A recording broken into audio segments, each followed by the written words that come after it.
कहानी नीरू की है। पंजाब की नीरू की शादी दिल्ली के राहुल से होती है। दिल्ली कितना बड़ा शहर है ना, लेकिन आप लोगों का घर तो बहुत छोटा है। हमारे पंजाब में तो ये बड़े बड़े घर होते हैं कि मजा ही आ जाता है। कोई बात नहीं नीरू, मैं भी तुम्हारे लिए बहुत बड़ा मकान बनाऊंगा बहुत जल्दी। नीरू के पिता जहाँ पंजाब के जाने माने व्यापारी थे, वहीं उसका पति राहुल दिल्ली में एक सिंपल नौकरी करता था। माँ, यहाँ तो घी मक्खन इतना महंगा है कि क्या बताऊं।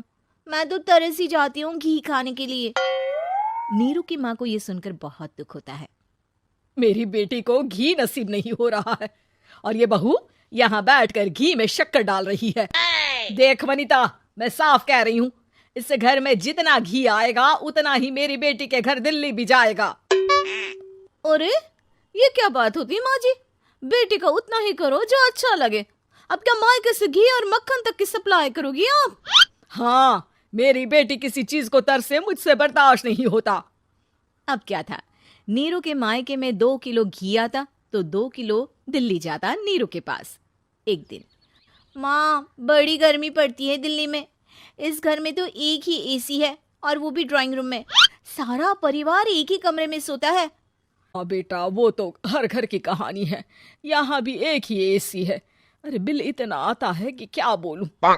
तभी वहां राकेश आ जाता है। माँ, थोड़ी देर में यहाँ कुछ प्लम्बर आएंगे मेरे कमरे में एसी लगाने, जरा ध्यान से लगवा देना ना माँ। ओए, ऐसे कैसे तेरे कमरे में एसी लगेगा? हाँ हाँ राकेश, एक बार बात तो कर लेता। अरे पापा, वो वनिता को गर्मी में नींद नहीं आती। ड्राइंग रूम में सबके साथ सोने में वो अनकंफर्टेबल है, इसलिए। अरे पूरे परिवार के साथ वहां तेरी बहन नीरू भी तो सोती है, वो नहीं हो रही क्या अनकंफर्टेबल? समझ रहा है ना? अगर एसी लगेगा तो एक दिल्ली में तेरी बहन के कमरे में भी लगेगा, तभी तू लगा सकेगा। राकेश वनिता को सारी बात बताता है।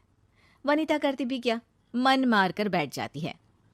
माँ, ये लोग ठीक नहीं है, क्या करूं मैं?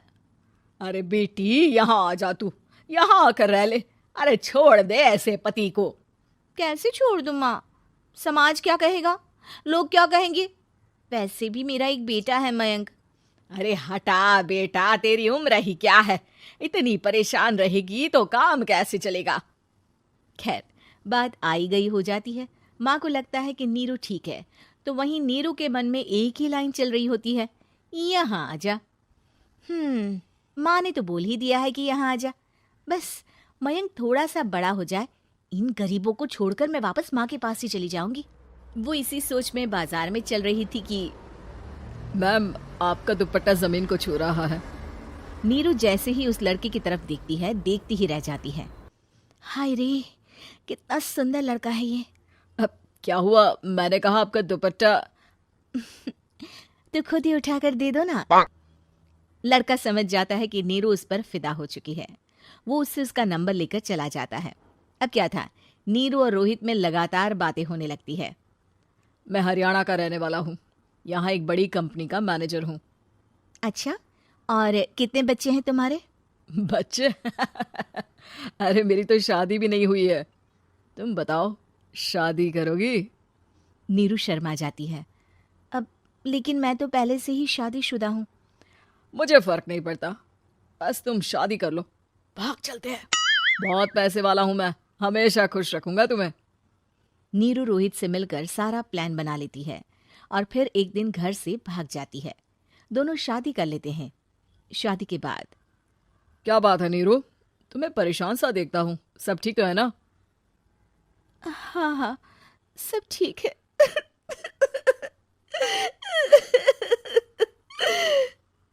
ये कहते कहते ही वो रोने लगती है।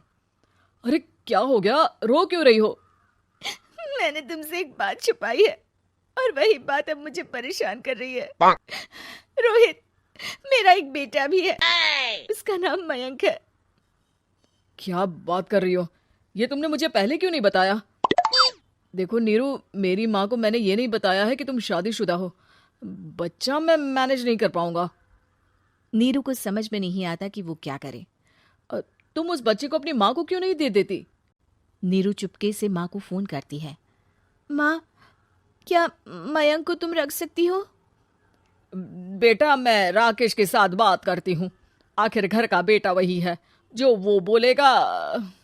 वैसे भी बेटा, तूने जो किया है ना, उसके बाद से पूरा घर तेरी बुराई कर रहा है। मैं भी अब किसी से तेरे लिए लड़ नहीं सकती।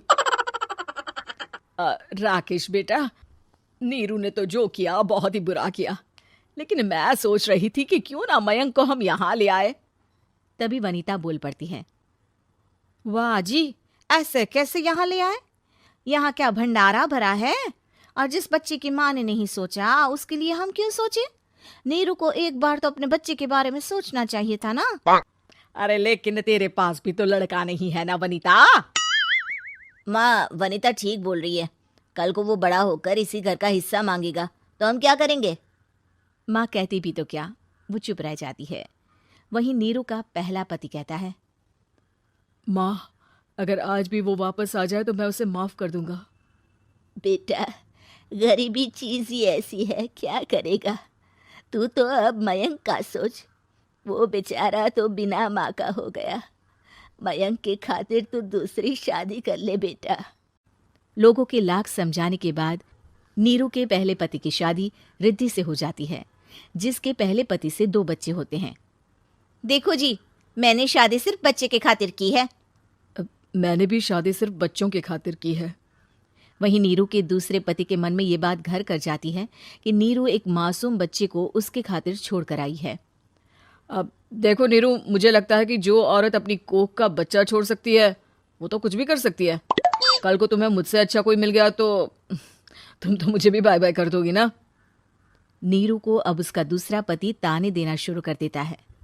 तंग आकर नीरू उसके यहाँ से भागकर अपने पहले पति के पास चली जाती है, लेकिन ससुराल में क्या लेने आई है नीरू, मयंक को?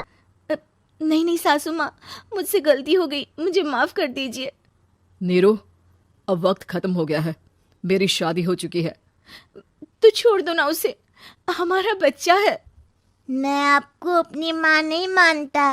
मेरी नहीं मान तो बात अच्छी है। नीरू मयंक की बात सुनकर समझ जाती है कि उसके पास अब ना आसमान रहा ना ही जमीन। Please subscribe.